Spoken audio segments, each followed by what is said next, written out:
They're big, they're lovable, they're supports. I'm Frost, and this is Tools of the Trade.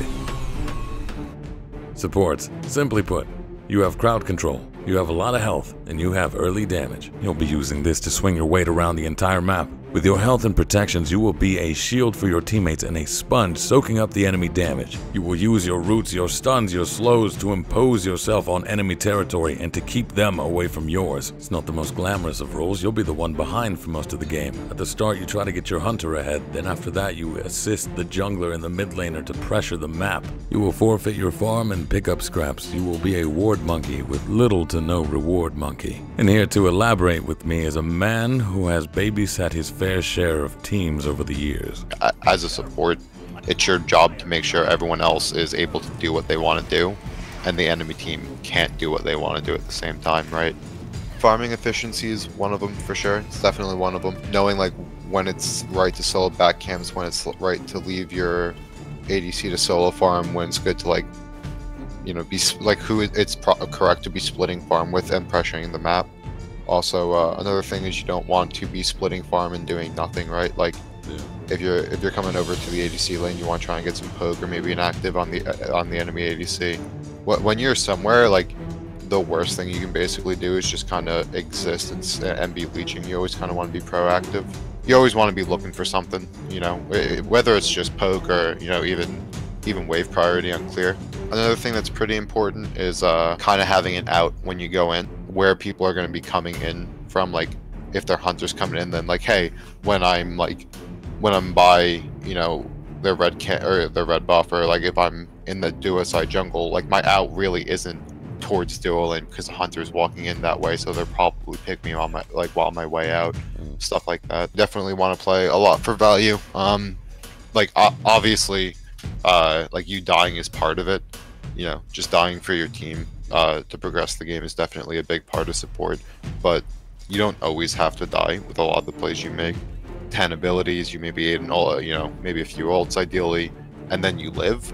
Like that's so good because then your team gets to just run at them for free. Yeah, there's a couple of god interactions that are always pretty sick to see. Like when you see, you know, Terras using their walls to block stuff. Same with Ymir's, when you're seeing people using silences or CCs to, you know, hard cancel a play that's, you know, kind of in their face. It's god interactions, or like the way they stagger abilities.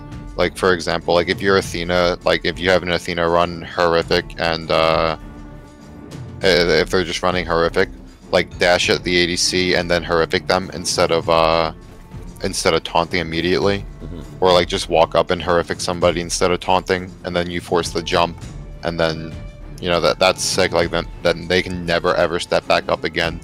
Or if you get in range to horrific them because your dash isn't charged, then you can just follow them through because they're gonna have to jump, and then you get their beads guaranteed, or their beads are down. Like it's the way you like kind of just stagnate your skills and stuff. Yeah, exactly. Not doing exactly what's in your face, like kind of thinking a little bit ahead, or being like, hey, if I do this, they have to react this way, so then I'm gonna play into that. Like stuff like that will make other supports stand out for sure. Rotations, they're so weird because a lot of it's, you know, tracking their support, right? And if their support's going somewhere, unless you think you can make a play, like let's say their support backs and, you know, you think they're going over to mid, then you have to decide, hey, can I you know, mess up this ADC lane, or do I have, or can I just not? Like, is this god basically unkillable, or I just can't do anything to him? Okay, he is, and I have to go mid as well. Like, you kind of have to pace their support, or shit, like, let's say you hit level 5 first. Okay, do I want to come back to duo and try and force some actives, or do I want to go into middle lane and, you know, try and do something there in mid? Let's say you blink Kumba, right? You can basically walk wherever you want, and you're probably going to blink ult somebody.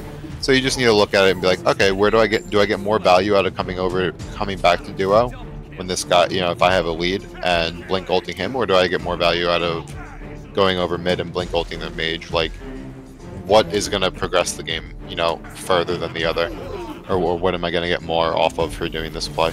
So there you have it, a lot of planning, a lot of information gathering. A general idea, there really is no one strategy that works for every game. Things are different depending on who you're playing as and who you're playing against. I'll help you along. There's a lot of topics to cover, a lot of characters, but we have 3 more roles to do. So expect content regularly, but remember the best way is to play.